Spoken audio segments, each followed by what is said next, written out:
අද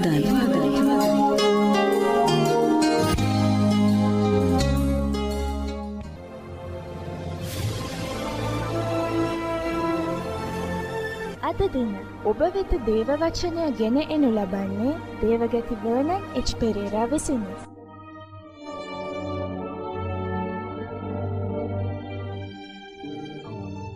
අද වගේ දවසක දෙවියන් වහන්සේගේ වචනයේ කතාකරන දෙවීම මට ගෞරවයක් විදිහට මා සැලකනවා. இன்றைய போன்ற ஒரு நாளிலே தேவனுடைய வார்த்தை உங்களோடு பகிர்ந்து கொள்ள எனக்கு கொடுத்த சந்தர்ப்பத்தை நான் மிகவும் கௌரவமாய் கருதுகின்றேன். වසරක් පාසා වසරක ඔබ අප වෙනුවෙන් දෙන්නා වූ ස්තුති පූජාවට ස්තුතිවන්ත වෙනවා. ஒவ்வொரு வருஷமாக நீங்கள் எங்களுக்கு தருகின்ற அந்த காணிக்கைக்காக நான் நன்றி சொல்லுகின்றேன். නත්තලට විශේෂ සැනගක් සහභාගී වෙනවා. நத்தாருக்கு விசேஷமான ஒரு ஜனம் பங்கு பெற்றுகிறார்கள். මම නත්තල් දෙහිමයකට කැමති වෙන ප්‍රධාන හේතුව ඒකයි. நான் நத்தார் ஆராதனை விரும்புகின்ற பிரதான நோக்கம் அதுதான். ඔබ ආයුතු තැන දන්නවා හුඟක් විට නාමට. நீங்கள் வர வேண்டிய இடத்தை அறிந்திருக்கிறீர்கள், அதிகமாக நீங்கள் வராமல் இருக்கின்றீர்கள்.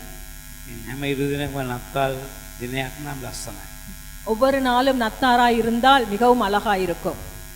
මම පැහැදිලි සිටිනවා දෙවියන් වහන්සේගේ පැහැදිලි පණිවිඩය ඔබට දෙන්න.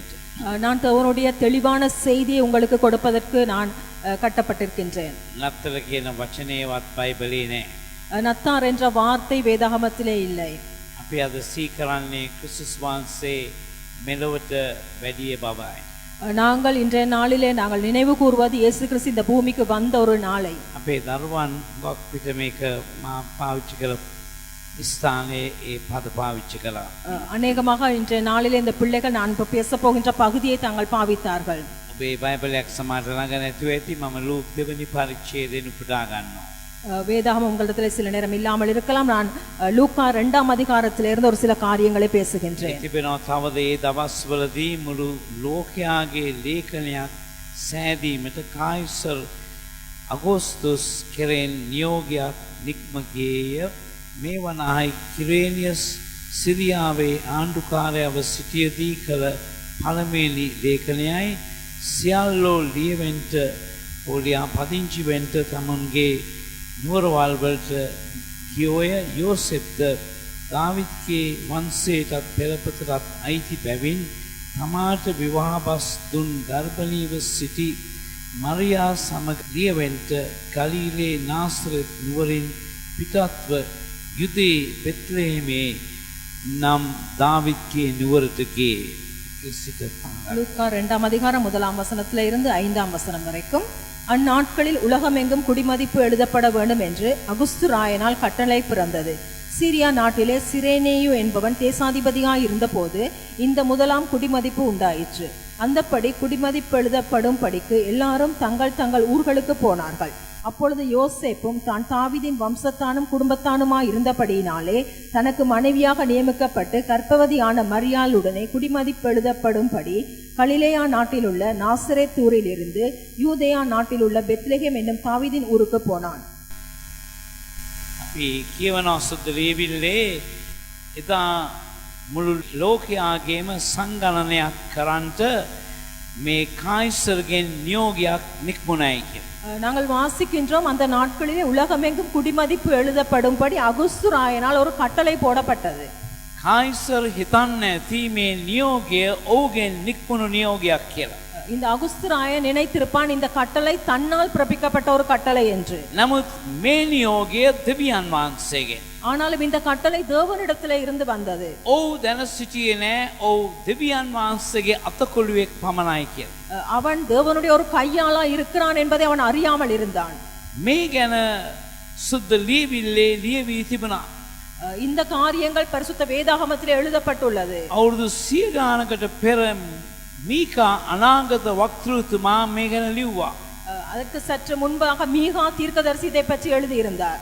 අපි කියවනවා මතේயுගේ සුභාරංචියේ நாங்கள் மத்தேயு புத்தகத்திலே வாசிக்கின்றோம். හෙරෝද් රජතුමා හුඟක් කලබල වෙනවා.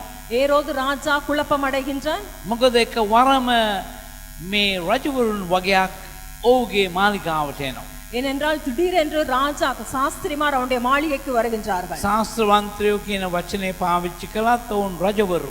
அந்த இடத்திலே சாஸ்திரிகள் என்ற வார்த்தை பாவிக்கப்பட்டிருந்தாலும் அவர்கள் ராஜா. ඔවුන් ඈත සිට පැමිණියා. அவர்கள் மிகவும் தூர தேசத்திலே இருந்து வந்தார்கள்.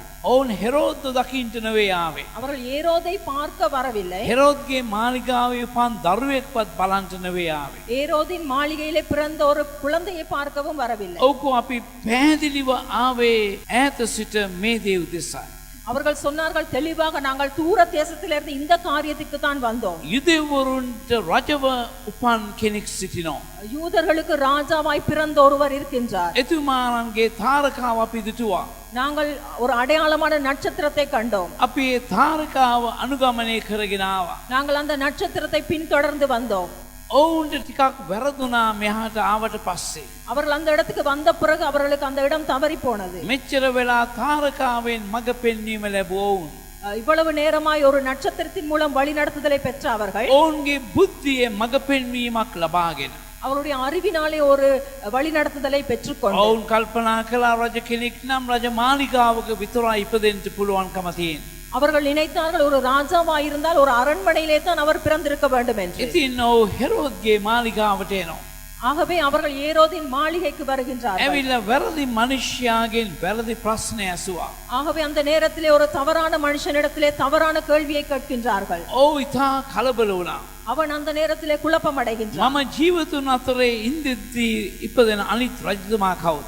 நான் உயிரோடு இருக்கிற நாட்களிலே பிறந்திருக்கிற மற்ற ராஜா யார்?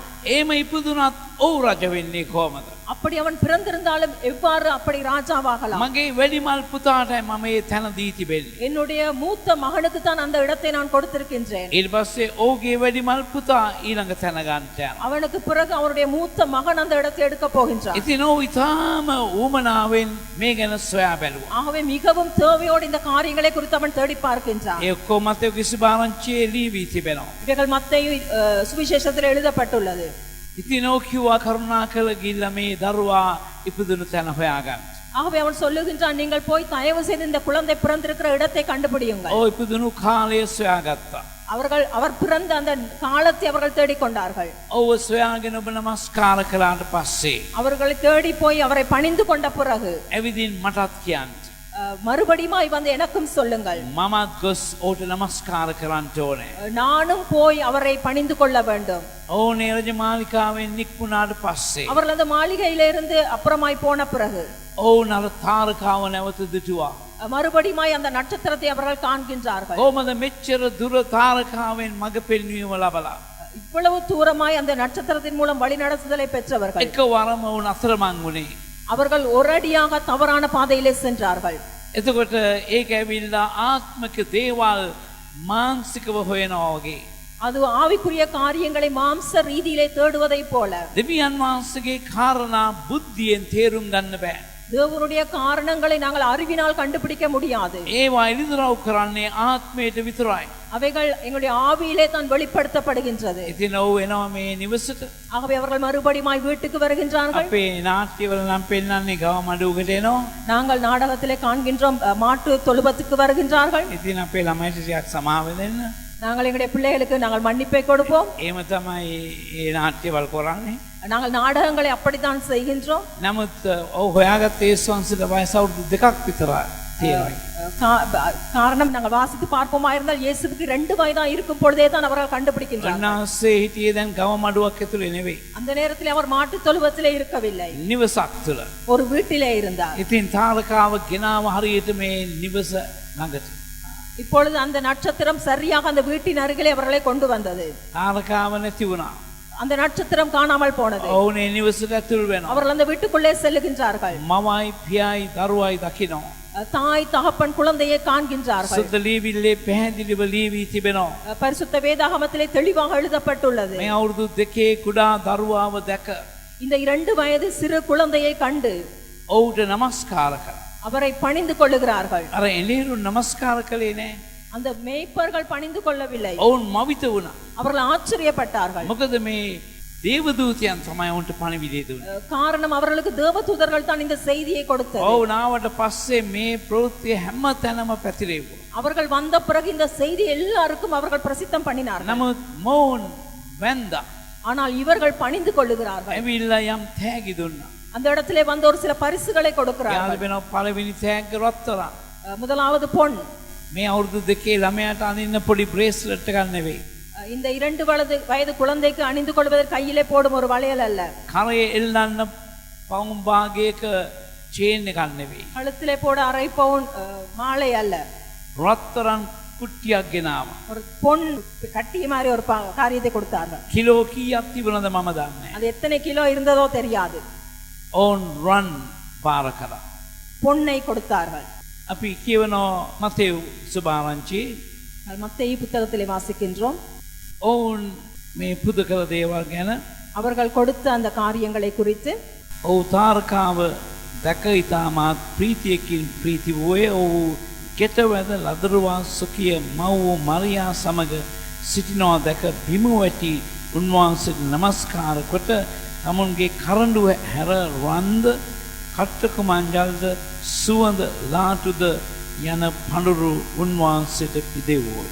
மத்தேயு 2ஆம் அதிகாரம் 10ஆம் வசனத்திலிருந்து அவர்கள் அந்த நட்சத்திரத்தை கண்டபோது மிகுந்த ஆனந்த சந்தோஷம் அடைந்தார்கள்.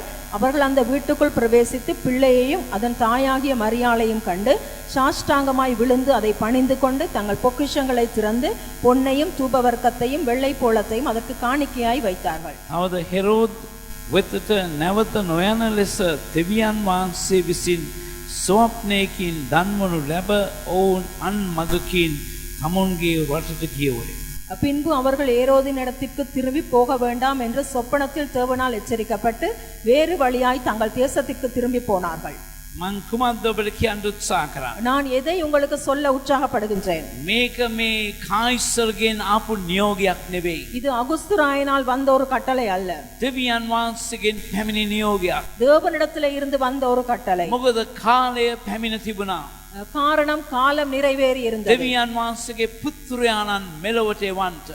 தேவனுடைய குமாரனை இந்த உலகத்திற்கு அனுப்புவதற்கு උන්වහන්සේ මේ මරිය කියන වාජනය තෝරාගත්තේ පිණිසයි. இயேசு கிறிஸ்து மரணம் என்ற பாத்திரத்தை இதற்காகத்தான் தெரிந்து கொண்டார். යෝසෙප් ඇඳින ගන්නට පෙර யோசேப்பு அறிந்து கொள்வதற்கு முன்பு ඇ ගර්භණීව සිටියා. மரியாள் கர்ப்பவதியாயிருந்தார். ඒ මීකා අනාගත වක්තෘ ලියා තිබුණු மீகா தீர்க்கதரிசி எழுதியிருந்தபடி ඒ අනාවැකිය සම්පූර්ණ කරන්නට அந்த தீர்க்க தரிசனத்தை ඔවුන් நிறைவாக்குவதற்காக බෙත්ලේමට ආයුතුව තිබුණා. அவர்கள் பெத்லெஹேமுக்கு வர வேண்டியதாயிருந்தது. ඉතින් පේන්නේ කායිසර්ගේ වැඩපිළිවෙලක් කියලා. ஆனால் நாங்கள் பார்க்கும் பொழுது அது அகுஸ்துராயனுடைய ஒரு கட்டளையை போலத்தான் காண்கின்றது.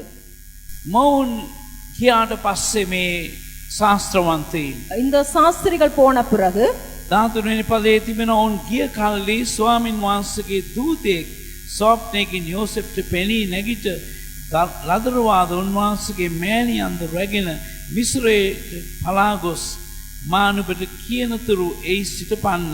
මක්නිසාද හෙරෝද් ලදරුවා විපාක කරන්ට විනාශ කරන්ට සොයනු ඇතැයි කීවෝය. ඔවුන් නැගිට රාත්‍රී ලදරුවාද උන්වහන්සේගේ මෑණියන්ද රැගෙන මිස්රයට ගොස් හෙරෝද්ගේ මරණය දක්වා එයි සිටියේ. 13ஆம் வசனத்திலிருந்து அவர்கள் போன பின்பு கர்த்தருடைய தூதன் சொப்பனத்தில் யோசேப்புக்கு காணப்பட்டு ஏரோது பிள்ளையை கொலை செய்ய தேடுவான். ஆதலால் நீ எழுந்து பிள்ளையையும் அதன் தாயையும் கூட்டிக் கொண்டு எகிப்துக்கு ஓடிப்போய் நான் உனக்கு சொல்லும் வரைக்கும் அங்கே இரு என்றான். அவன் எழுந்து இரவிலே பிள்ளையையும் அதன் தாயையும் கூட்டிக் கொண்டு எகிப்துக்கு புறப்பட்டு போய் ஏரோதின் மரண பரியந்தம் அங்கே இருந்தான். මෙච්චර දේවදූතයන් සමූහයක් කාගේවත් උපත ගැන ඔවුන් සහභාගී වෙන්නේ. இவ்வளவு தேவதூதர் கூட்டம் யாருடைய பிறப்பிலும் கலந்து கொள்ளவில்லை. නමුත් දේවදූතයන් ගණනාවක් මේකට සම්බන්ධ වෙනවා. ஆனால் अनेक தேவதூதர்கள் இந்த நிகழ்ச்சியிலே சம்பந்தப்படுகின்றார்கள். ඔවුන්ට ස්වප්නයකින් කතා කළත්, அவர்கள் சொப்பனத்திலே பேசுகின்றார்கள். ඔවුන්ට පෙනී කතා කළත්, அவர்களுக்கு முன்பாக வந்து பேசுகின்றார்கள். මේ දේවදූතයන් මනුෂ්‍යයන්ට උපකාර කරන්නට එන අය නෙවෙයි. இந்த தேவதூதர்கள் மனிதர்களுக்கு உதவி செய்ய வருகிறவர்கள் அல்ல. ඔවුන් එන්නේ ඔවුන්ට ඉහළින් නියෝගයක් ලැබුණාම විතරයි. அவர்களுக்கு மேலிருந்து ஒரு கட்டளை பிறப்பிக்கப்படும் பொழுது வருகின்றார்கள். ඔවුන් කාගේ නියෝගද ගන්නේ? அவர்கள் யாருடைய கட்டளையை எடுக்கின்றார்கள்? ඔවුන් ගන්නේ මහෝත්තම දෙවියන් වහන්සේගේ නියෝග පමණයි. அவர்கள் மகா உன்னதமான தேவனுடைய கட்டளையை மாத்திரமே எடுக்கின்றார்கள். එදා රාත්‍රියේම அன்று ராத்திரியிலே යෝසෙප් මේ දරුවත් රැගෙන පලා යනවා මෑණියන් සමග. யோசேப்பு மரியாளையும் கூட்டிக் கொண்டு அந்த குழந்தையை எடுத்துக்கொண்டு அந்த இடத்துல இருந்து போகின்றார். අපි දකිනවා මරිය තුමියගේ වැදගත්කම. நாங்கள் மரியாளுடைய முக்கியத்துவத்தை காண்கின்றோம் මේ උපත සම්බන්ධව. இந்த பிறப்போடு சம்பந்தப்பட்டு. නමුත් අද ඒක වෙන අතකට හැරිලා තිබෙනවා.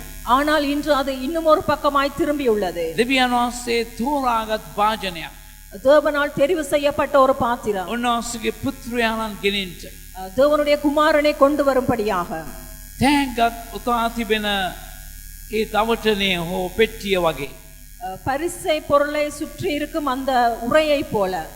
ඒ තෑග්ග ගෙනාපු දවටනය හෝ පෙට්ටිය තෑග්ගට වඩා උතුම් වුණොත්. பரிசை சுற்றி இருந்த அந்த காகிதம் அல்லது அந்த பெட்டி பரிசை விட உயர்வாயிருந்தால் මොනවාරි වරදක් තිබෙනවා. அந்த இடத்துல ஏதோ ஒரு பிரச்சனை இருக்கின்றது. වටින්නේ දෙවියන් වහන්සේ ගෙනාවා වූ තෑග්ගයි. பெருமதியானது தேவனால் கொண்டு வரப்பட்ட அந்த பரிசு. නමුත් අද අප දන්නවා මොකද්ද වෙලා තිබෙන්නේ කියලා. ஆனால் இன்று நாங்கள் காண்கின்றோம் என்ன நடந்திருக்கிறது என்று. මරියතුමියට නොයා යුතු ගෞරවයක් අද ලොව දෙනවා. மரியாளுக்கு அவசியம் இல்லாத ஒரு கௌரவத்தை ஜனங்கள் கொடுக்கிறார்கள். ඒ තාම යටහත් ධර්මිෂ්ඨ කාන්තාවක්. அவள் மிகவும் நீதியான ஒரு பெண்மணி. දෙවියන් වහන්සේ විශේෂයෙන්ම තෝරා ගන්න. தேவன் விசேஷமாக அவளை தெரிவு செய்திருந்தார். නමුත් වැදගත් වන්නේ උන්වහන්සේගේ පුත්‍රයාණන්. ஆனால் மிகவும் முக்கியமானது தேவனுடைய குமாரன். උන්වහන්සේ පුත්‍රයාණන් තමයි අපේ ගැලවීම සඳහා දුන්නේ. தேவனுடைய குமாரனை தான் எங்கள் ரட்சிப்புக்காக கொடுக்கப்பட்டிருக்கிறது.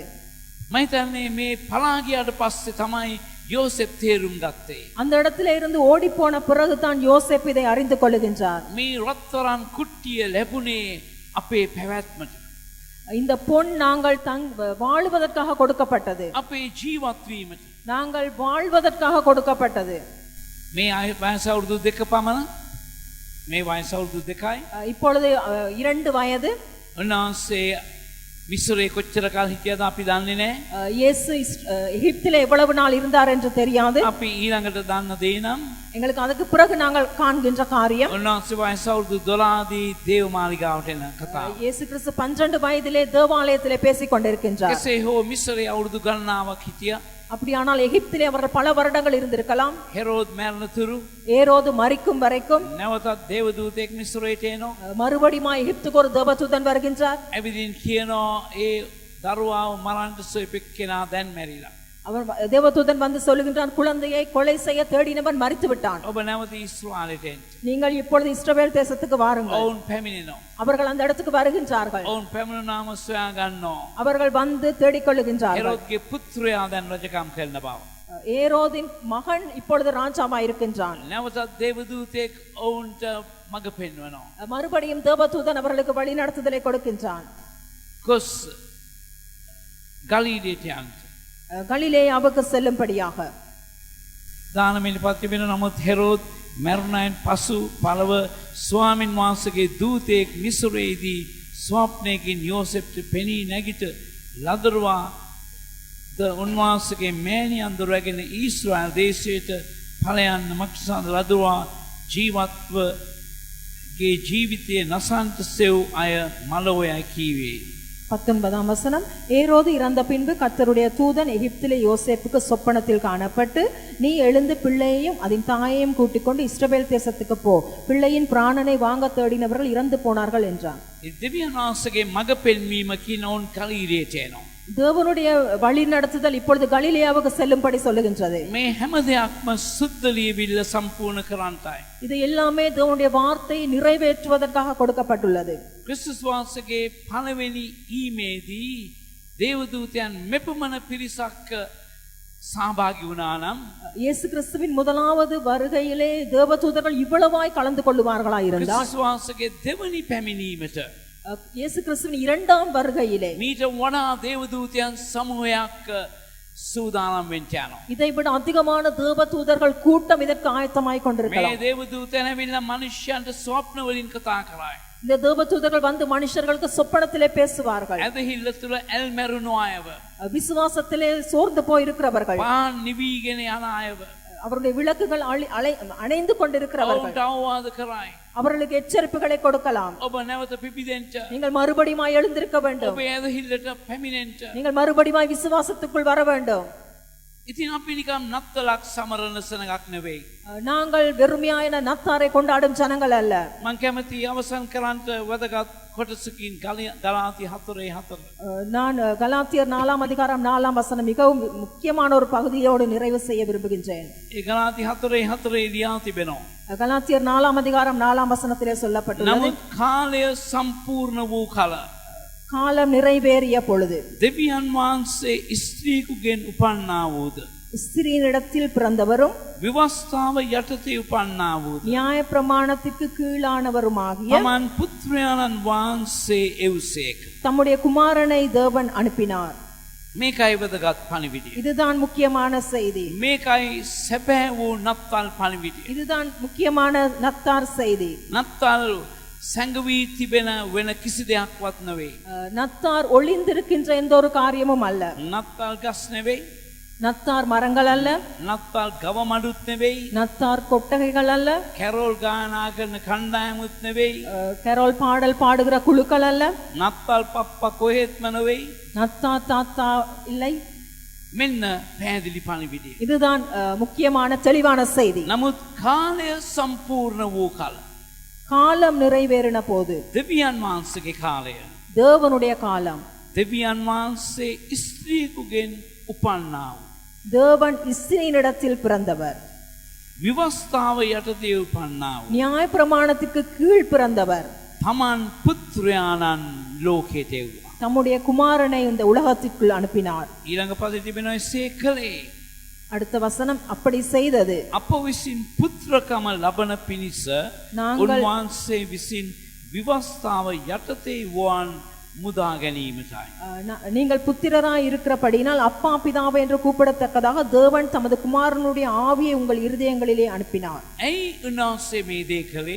ஏன் அவர் இந்த காரியத்தை செய்தார்? ඔබ හා මා පුත්‍රකම ලබන්නට. நீங்களும் நானும் புத்திர சுவிகாரத்தை பெற்றுக்கொள்வதற்காக. ඔබ හිතයි නම් කාන්තාවන්ට තැනක් නැද්ද? நீங்கள் நினைக்கலாம் பெண்களுக்கு இடம் இல்லையா என்று. සුද්ධ ලීවිල්ල මේ කතා කරන්නේ ස්ත්‍රී ලිංගයෙන් විතරයි. வேதாகமம் பெண் பாலிலே தான் பேசப்படுகின்றது. මොකද ස්වර්ගයේ ස්ත්‍රී පුරුෂ ભેදයක් නැහැ. காரணம் பரலோகத்திலே ஆண் பெண் என்ற வித்தியாசம் இருக்காது. අනාස්කව ස්වර්ගයේදී දේවදූතයන් බඳින්නේවත් නැහැ, බඳලා දෙන්නෙත් නැහැ. பரலோகத்திலே தேவதூதர்கள் திருமணம் முடிப்பதும் இல்லை, திருமணம் முடித்து கொடுக்கப்படுவதும் இல்லை. ඒ නිසා උන්වහන්සේ එක ලිංගයකින් කතා කරා. ஆகவே தான் ஒரு பொது பாலிலே தேவன் பேசுகின்றார். ඇයි මේක කළේ? ஏன் இப்படி செய்தார்? ඔබ පුත්‍රකම ලබන්නට. நீங்கள் புத்திர சுவிகாரத்தை பெற வேண்டும் ඔබ என்பது. දෙවියන්ගේ දරුකම ලබන්නට. நீங்கள் தேவனுடைய அந்த பிள்ளை என்ற அந்த உரிமையை பெற்றுக்கொள்ள வேண்டும். අපි ස්ත්‍රීන්ගෙන් උපන් අය වුණත් நாங்கள் பெண்கள் ஸ்திரீன் மூலம் பிறந்தவர்களாக இருந்தாலும் අපි පුරුෂ ලේවලින් තමයි ඉපදිලා තියෙන්නේ. நாங்கள் ஒரு ஆணுடைய இரத்தத்தினால் தான் உருவாக்கப்பட்டிருக்கின்றோம். පුරුෂයාගේ සම්බන්ධතාවය. ஒரு ஆணுடைய தொடர்பு. අපි තනිකර ස්ත්‍රීන්ගෙන් ඉපදුන අය නෙවෙයි. நாங்கள் தனியாக பெண்ணினால் பிறந்தவர்கள் அல்ல. නමුත් ක්‍රිස්තුස් වහන්සේ ඉපදුනේ ஆனால் இயேசு கிறிஸ்து பிறந்தது ස්ත්‍රියකුගෙන් පමණයි. ஒரு பெண் மூலம், ஸ்திரீயின் மூலம் மாத்திரமே. දෙවියන් වහන්සේ සුද්ධ බීජය ඇතුල් කළා. தேவன் அந்த பரிசுத்த வித்தை உள்ளே வைத்தார். ඇයි මේ දේ කළේ? ஏன் இந்த காரியத்தை அவர் செய்தது? අපිව විවස්ථාවෙන් මුදවන්න. எங்களை நியாயப்பிரமாணத்திலே மீட்டுக் கொள்வதற்காக. විවස්ථාව නරකද? நியாயப்பிரமாணம் தீமையானதா? විවස්ථාව වැරදිද? நியாயப்பிரமாணம் பிழையானதா? විවස්ථාව වැරදි නෑ. நியாயப்பிரமாணம் பிழை இல்லை. අපි පෞකාරය වෙලා තිබෙන්නේත් විවස්ථාව නිසායි. நாங்கள் பாவிகளாய் இருப்பதும் நியாயப்பிரமாணத்தினால் தான். විවස්ථාවක් තිබුණ නැත්නම් අපි ඔක්කොම හොඳයි. நியாயப்பிரமாணம் இல்லாவிட்டால் நாங்கள் எல்லோரும் நல்லவர்கள். නමුත් විවස්ථාව වැඩි වෙන්න අපේ පෞකාරකමත් වැඩි වෙනවා. ஆனாலும் நியாயப்பிரமாணம் அதிகரிக்க அதிகரிக்க எங்களுடைய பாவமும் அதிகரிக்கின்றது. මොකද විවස්ථාව රකින්න අපිට බෑ. காரணம் நியாயப்பிரமாணத்தை காத்துக்கொள்ள எங்களால் முடியாது. අපි මෝසෙස්ගේ විවස්ථාව කිව්වත් நாங்கள் மோசேனுடைய நியாயப்பிரமாணத்தை வாசித்தாலும் ඒක දෙවියන් වහන්සේගේ විවස්ථාවයි. அது தேவனால் கொடுக்கப்பட்ட நியாயப்பிரமாணம். අපිව මුදවන්ට ආවා. எங்களை விடுதலையாக்க வந்தார். 6 වෙනි පදයේ තිබෙනවා 6ஆம் வசனம் சொல்லுகின்றது, තවද නුඹලා පුත්‍රයන්ව සිටින බැවින් අබ්බා පියාණෙනි කියා හඬගසන්නා වූ තමන් පුත්‍රයන්ගේ ආත්මය දෙවියන් වහන්සේ අපේ සිත්වලට එව්සේක. 6ஆம் வசனம், மேலும் நீங்கள் புத்திரராய் இருக்கிறபடியினால் அப்பா பிதாவே என்று கூப்பிடத்தக்கதாக தேவன் தமது குமாரனுடைய ஆவியை உங்கள் இருதயங்களிலே அனுப்பினார். මේ සර්ව පරාක්‍රම දෙවියන් වහන්සේට இந்த சர்வ வல்லமையுள்ள தேவனுக்கு යේසුස් වහන්සේට පමණක් මෙසේ අමතන්ට පුළුවන් இயேசு கிறிஸ்துவுக்கு மாத்திரம் இவ்வாறு அழைக்கலாம். පියාණනි பிதாவே. වෙන කාටවත් බෑ. வேறு யாருக்கும் முடியாது. දේවදූතයින්ට බෑ. தேவதூதர்களுக்கு முடியாது. අග්‍ර දේවදූතයන්ට බෑ. பிரதான தேவதூதர்களுக்கு முடியாது. කාටවත් බෑ. யாருக்கும் முடியாது.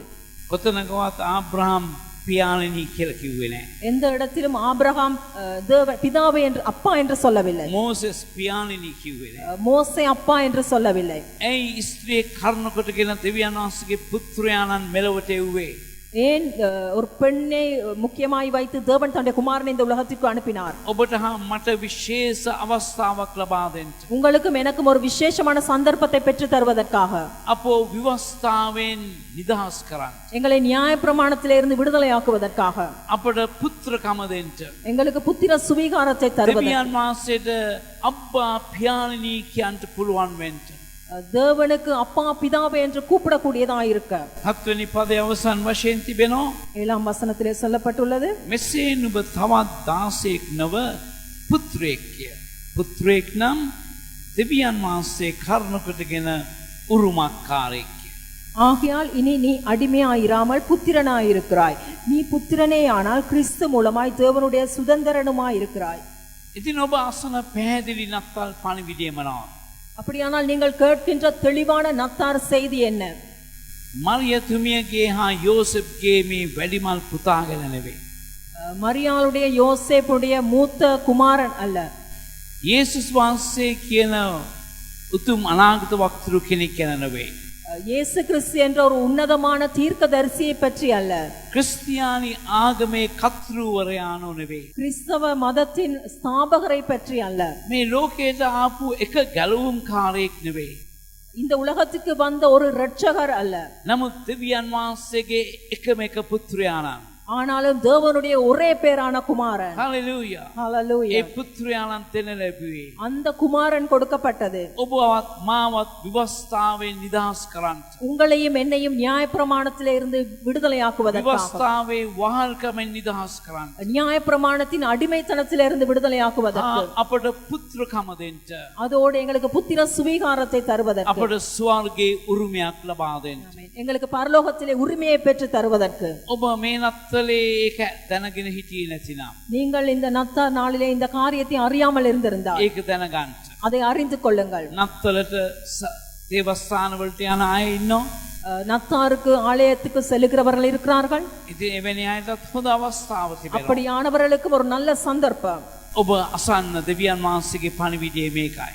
நீங்கள் கேளுங்கள், தேவனுடைய செய்தி இதுதான். ඔබේ පුත්‍රකම ලබාගෙන තිබෙනවා. நீங்கள் புத்திர சுவீகாரத்தை பெற்றிருக்கிறீர்களா? ස්වර්ගයේ විවස්ථා නැද්ද? பரலோகத்திலே நியாயப்பிரமாணம் உள்ளதா? තිබෙනවා. இருக்கின்றது. එක විවස්ථාවක්. ஒரே நியாயப்பிரமாணம். එක විවස්ථාවයි ස්වර්ගයේ තිබෙන්නේ. ஒரு நியாயப்பிரமாணம் பரலோகத்திலே இருக்கின்றது. මොකක්ද ඒ විවස්ථාව? அந்த நியாயப்பிரமாணம் என்ன? පාවුල් ඒ ගැන ලිව්වා. பவுல் அதை குறித்து எழுதி இருக்கின்றார். ඕකෝ දැන් පවතින්නේ ඇදහිල්ල බලාපොරොත්තුව ප්‍රේමය යන මේ තුනය. அவர் எழுதுகின்றார், இப்பொழுது விசுவாசம், அன்பு, ඇදහිල්ල எதிர்பார்ப்பு, விசுவாசம், இது மூன்றும் என்று. මේ නිතා උතුම් එක නම් ප්‍රේමයයි. இதுல விசேஷமானது அன்பு. ඉතින් ස්වර්ගය පාලනය වෙන්නේ එකකින්. ஆகவே பரலோகம் இதிலே தான் நடத்தப்படுகின்றது. ප්‍රේමයයි. அன்பு. හalleluya. ஹalleluya. ප්‍රේමයයි. அன்பு. දෙවියන් වහන්සේ ලොවට මනුෂ්‍යයන් ගලවන්නට ආවේ. இயேசு கிறிஸ்து இந்த உலகத்திற்கு மனுஷரை மீட்டுக் கொள்ள வந்தது. ඒ එක නීතිය නිසායි. அந்த காரியம் இருக்கிறபடினால் தான். දෙවියන් වහන්සේ සුඛිය ඒකජාතක පුත්‍රයාණන් දෙනතරම් ලෝකයාට ප්‍රේම කළසේක. தேவன் தன்னுடைய ஒரே பேரான குமாரனை பூமிக்கு கொடுக்கும் வரைக்கும் இந்த உலகத்தை அவர் நேசித்தார். දෙවියන් වහන්සේ ඔබ හා මට නායකාරයෙක් නෙවෙයි. தேவன் உங்களுக்கும் எனக்கும் கடன்பட்டவர் அல்ல. නමුත් අපිට ප්‍රේම කළා. ஆனாலும் அவர் எங்களை நேசித்தார். අපිව පාපයෙන් නිදහස් කරන්නට. எங்களை பாவத்திலிருந்து விடுதலையாக்குவதற்கு. විවස්ථාවෙන් නිදහස් කරන්නට. நியாயப்பிரமாணத்திலே விடுதலையாக்குவதற்கு. මරණයෙන් නිදහස් කරන්නට. மரணத்திலிருந்து விடுதலையாக்குவதற்கு. උන්වහන්සේගේ පුත්‍රයාණන් අප වෙනුවෙන් දුන්නා. எங்களுக்காக அவருடைய குமாரனை தந்தார். ඉතින් මේ නත්තල් පණිවිඩය ඒකයි. ஆகவே இந்த நத்தார் செய்தி இதுதான். ඔබ ඒ සමග මොනවද කරන්නේ? நீங்கள் அதோடு என்ன செய்கின்றீர்கள்? ඔබ මොනවද කරන්නේ? நீங்கள் என்ன செய்கின்றீர்கள்? ඔබේ නත්තල මොනවද? உங்களுடைய நத்தார் என்ன? ඔබේ නත්තලේ ප්‍රීතිය මොනවද? உங்களுடைய நத்தாரின் மகிழ்ச்சி என்ன? ඔබට මුදල් තියනවා නම් විතරද? உங்களுக்கு பணம் இருந்தால் மாத்திரம்தானா? ඔබට කන්න බොන්න තියනවා නම් විතරද? உங்களுக்கு சாப்பிட குடிக்க இருந்தால் மாத்திரம்தானா? හෙට සමහරක් අය හොඳට බොන්ට යනවා. நாளைக்கு சிலர் நன்றாக குடிப்பார்கள். ඔවුන් දන්න එකම ප්‍රීතිය සතුට ඒකයි. அவர்கள் அறிந்திருக்கிற ஒரே சந்தோஷம் மகிழ்ச்சி அதுதான். ඔවුන්ට කන්ටයි බොන්ටයි නැත්තම් ඔවුන්ට ප්‍රීතියක් නැහැ. அவர்களுக்கு சாப்பிட குடிக்க இல்லாவிட்டால் அவர்களுக்கு சந்தோஷமும் இல்லை. කෑම තිබෙනවා නම් හොඳයි. சாப்பாடு இருந்தால் நல்லது. නමුත් මේ නත්තලේ තේරුම් ගන්න. ஆனால் இந்த நத்தாரை விளங்கிக் கொள்ளுங்கள். දෙවියන් වහන්සේගේ ගැලවීම ඔබල බලන්න. தேவனுடைய ரட்சிப்பு உங்களுக்கு அவசியம். ඒක ඔබේ ජීවිතයට ඇතුල් වෙලා නැත්තම්. அது உங்களுடைய வாழ்க்கைக்குள் வராமல் இருந்தால். ගැලවීම අද මේ ගෙදරට ආවයි කියලා සාක්‍යස් ගැන කිව්වා. சகைவை பற்றி சொல்லும் பொழுது ரட்சிப்பு இன்றைக்கு இந்த வீட்டுக்கு வந்தது என்று சொல்லப்பட்டுள்ளது. அது உங்களுடைய வீட்டுக்கு வந்திராவிட்டால் තීරණය ඔබගේ. தீர்மானம் உங்களுடையது. ඔබ උන්වහන්සේට ආරාධනා කරන්න. நீங்கள் அவரை வரவழையுங்கள். ඔබේ සිතට ආරාධනා කරන්න. உங்களுடைய உள்ளத்துக்கு அவரை ஏற்றுக்கொள்ளுங்கள். ඔබේ ජීවිතය උන්වහන්සේට බාර දෙන්න. உங்கள் வாழ்வை அவருக்கு அர்ப்பணியுங்கள். ඔබේ වරද ගැන පසුතැවිලි වෙන්න. உங்கள் பாவங்களை குறித்து மனஸ்தாபப்படுங்கள். දෙවියන් වහන්සේගේ පුත්‍රයාණන්ව ඔබේ ගැලවුම් කාර්යයන්ව කරන්න. தேவனுடைய குமாரனை உங்கள் இரட்சகராக்கிக் கொள்ளுங்கள். අපි දෙවියන් වහන්සේගේ අභිමුඛයේ සිට ගනිමු. நாங்கள் தேவனுடைய சமூகத்தில் எழுந்திருப்போம். අපි ගායනා කරන්න යන එක සංගීතයක්. நாங்கள் ஒரு பாடலை பாட போகின்றோம். එම්මානුවෙල් එම්මානුවෙල්. இம்மானுவேல் இம்மானுவேல் என்ற பாடல். උන්වහන්සේගේ නම එම්මානුවෙල්. அவருடைய நாமம் இம்மானுவேல். ඒ නම ඔබට තියෙන්න පුළුවන්. அந்த பேர் எங்களுக்கு இருக்கலாம். ඔබේ සමාජ වාසගම එම්මානුවෙල් වෙන්න சில පුළුවන්. நேரம் உங்களுடைய பரம்பரை பேர் இம்மானுவேலாக இருக்கலாம். ඔබේ පළවෙනි නම එම්මානුවෙල් වෙන්න உங்களுடைய පුළුවන්. முதல் பேர் இம்மானுவேல் என்று இருக்கலாம். ඒම වුණත් වැඩක් නැහැ. அப்படி இருந்தாலும் பிரயோசனம் இல்லை. ඒ නම දාගත්තත් වැඩක් නැහැ. அந்த பெயரை போட்டுக்கொண்டாலும் பிரயோசனம் இல்லை. උන්වහන්සේගේ නම එම්මානුවෙල්. அவருடைய பெயர் இம்மானுவேல். ඒකේ අර්ථය උන්වහන්සේ අප සමගයි. அதன் அர்த்தம் தேவன் நம்மோடு இருக்கின்றார். දෙවියන් වහන්සේ ඔබ සමගද? தேவன் உங்களோடு இருக்கின்றார். ඔබ උන්වහන්සේ සමගද? நீங்கள் அவரோடு இருக்கிறீர்களா? මෙන්න අවස්ථාව ඔබට. இதுதான் சந்தர்ப்பம். අප උන්වහන්සේට මේ ගායනයෙන් නමස්කාර කරමු. நாங்கள் பாடல் மூலமாக அவரை துதிப்போம். அவரை விசுவாசியுங்கள். උන්වහන්සේ කෙරේ අදහන්ට. நீங்கள் அவரை விசுவாசியுங்கள்.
நான் இந்த நேரத்தில் ஜெபிக்க போகின்றேன். මා මේ කරන යාඥාවට ඔබට පංගුකාරයෙක් වෙන්න පුළුවන්. நான் செய்ய போகின்ற இந்த ஜெபத்திலே நீங்களும் பங்கடையலாம். ඔබ මේ නත්තල් දවසේදී இந்த நத்தார் நாளிலே ඔබ දෙවියන් වහන්සේගේ පුත්‍රයාණන් කෙරෙහි අදහන්ට තීන්දුව කරනවා නම් நீங்கள் தேவனுடைய குமாரனை விசுவாசிப்பதற்கு தீர்மானம் எடுத்திருப்பீர்களாயிருந்தால் ඔබ ස්වර්ගයේ ਸਰව පරාක්‍රම දෙවියන් වහන්සේ ඔබේ පියානෝ කරනවා නම් நீங்கள் பரலோகத்தில் இருக்கிற சர்வ வல்லமையுள்ள தேவனை உங்கள் பிதாவாய் ஏற்றுக்கொள்வீர்களாயிருந்தால் උන්වහන්සේ ඔබට පුත්‍රකම පවරනවා தேவன் உங்களுக்கு புத்திர சுவீகாரத்தை தருகின்றார் ඔබට පුළුවන් වේ දෙවියන් වහන්සේ එක්ක පුදුම සම්බන්ධතාවයකට ඇතුල් වන්න உங்களுக்கு முடியும் தேவனோடு ஒரு நல்ல தொடர்புக்குள் வருவதற்கு උන්වහන්සේට අබ්බා පියාණෙනි කීමේ අයිතිය උන්වහන්සේ ඔබට දෙනවා தேவனை நோக்கி அப்பா பிதாவே என்று கூப்பிடக்கூடிய அந்த உரிமையை அவர் உங்களுக்கு தருகின்றார் දෙවි පියාණෙනි අද මේ නත්තල් රාත්‍රියේ தேவனே இன்றைய நத்தார் இரவிலே ඔබ වහන්සේගේ කෘවේට පැමිණි මේ සෑම කෙනෙක් உம்முடைய ஆலயத்துக்கு வந்த இந்த ஒவ்வொருவரையும் ඔබ වහන්සේගේ පුත්‍රකම ලැබූ බොහෝ දෙනා මේ සිටින බව ඔබ දන්නවා உம்முடைய புத்திர சுவீகாரத்தை பெற்ற அநேகர் இந்த இடத்திலே இருக்கிறதை நாங்கள் ඔබ அறிவோம் වහන්සේගේ පුත්‍රයාණන් කෙරේ අදහගත්තා බොහෝ දෙනෙක් මේ සිටිනවා உம்முடைய குமாரனை விசுவாசித்த அநேகர் இந்த இடத்திலே இருக்கிறார்கள் නමුත් ඒ ගණයට අයිති නැති අය මෙතන ඉන්නවා නම් ஆனாலும் அந்த இடத்திலே அதுக்கு சேராதவர்கள் இந்த இடத்திலே இருப்பார்களாயிருந்தால் සුද්ධාත්මයාණනි ඔවුන්ට සමීප වන්න பரிசுத்த ஆவியானவரை அவர்களுக்கு நீர் நெருங்கி வாரும் අර එක් එක්කෙනාට දේවදූතයන් කතා කළ ලෙස அன்று ஒவ்வொருவருக்கும் தேவதூதன் பேசிய விதமாக ඔවුන්ට එළිදරව් වෙන්න அவர்களுக்கு வெளிப்படுத்தும் ඔවුන්ට ස්වප්න වලින් එන්න அவர்களுக்கு சொப்பனத்திலே பேசும் ඔවුන්ට දර්ශන වලින් කතා කරන්න அவர்களோட தரிசனத்தின் மூலம் பேசும் ඔබ වහන්සේගේ පණිවිඩයෙන් කතා කරන්න உம்முடைய செய்தியை பேசும் තවත් වසරක් ගෙවෙන්න පෙර இன்னும் ஒரு வருஷம் கடந்து போவதற்கு முன்பதாக ඔබ වහන්සේගේ පුත්‍රකම ලැබීමේ වරප්‍රසාදය උන්ට දෙන්න உம்முடைய புத்திர சுவீகாரத்தை பெற்றுக்கொள்ளக்கூடிய அந்த வரப்பிரசாதத்தை අපි கொடுத்தார்கள் මේ පිරිස මේ සිටින සෑම කෙනෙක් බාර කරනවා ஆகவே அதற்காக இந்த இடத்திலே இருக்கிற ஒவ்வொருவரையும் அர்ப்பணிக்கின்றேன் ලෝකයේ ප්‍රකාරයට නත්තල සමරන්ට ඔවුන්ට ඉඩ නොදුන්න මැන உலக பிரகாரமாய் இந்த நத்தாரை கொண்டாடுவதற்கு அவர்கள் இடம் கொடுக்க வேண்டாம் ඔබ වහන්සේ සතුටු වෙන ආකාරයකින් ඔවුන්ට ප්‍රීති වෙන්න පීඩ වෙන්න நீர் மகிழ்ச்சி அடையும் விதமாக அவர்கள் நத்தாரை கொண்டாட உதவி செய்தார்கள் මේ පිරිස මේ ජනතාව ඔබ වහන්සේට බාර කරනවා அதற்காக இந்த ஜனத்தை உம்முடைய கரத்திலே அர்ப்பணிக்கின்றேன் අද බොහෝ දෙනෙකුගේ ගැලවීමේ දවස වන්ට සලස්වන්ට இன்றைய நாள் அநேகரின் ரட்சிப்பின் நாளாய் மாற்றும் යේසුස් වහන්සේගේ නාමයෙන් இயேசுவின் நாமத்தினாலே ආමේන් ஆமென்.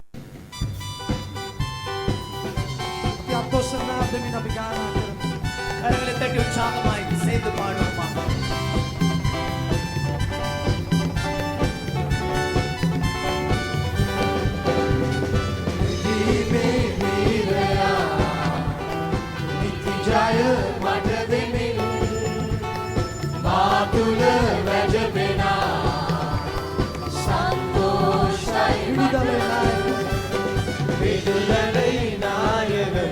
தமிழ் சேர்ந்து பாடுவோம் வெற்றியை தருகிறார் எனக்குள்ளே இருக்கிறார் என்ன ஆனந்தம் காயவி சதுர்த்தின் நாட்டவி ஸ்துதியின் நான் பாடி பாடி மகிழ்வே தினமாடி ஆடி துதிப்பே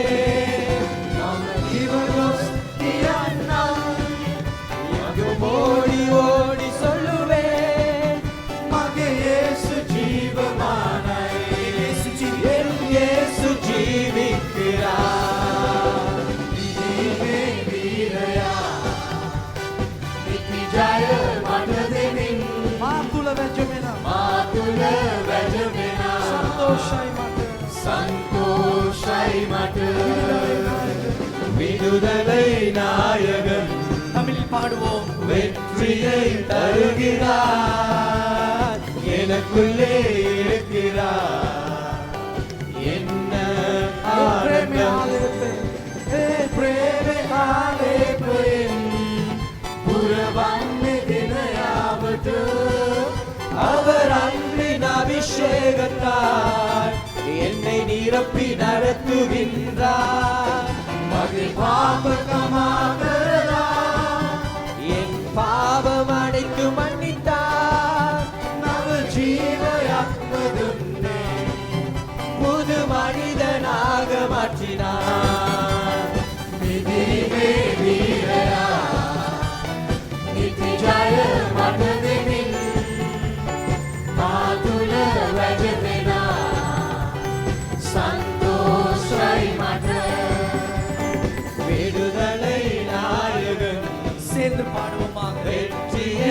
வருகிறார் சந்தோஷமாய் எனக்குள்ளே பாடுவோம். இருக்கிறார்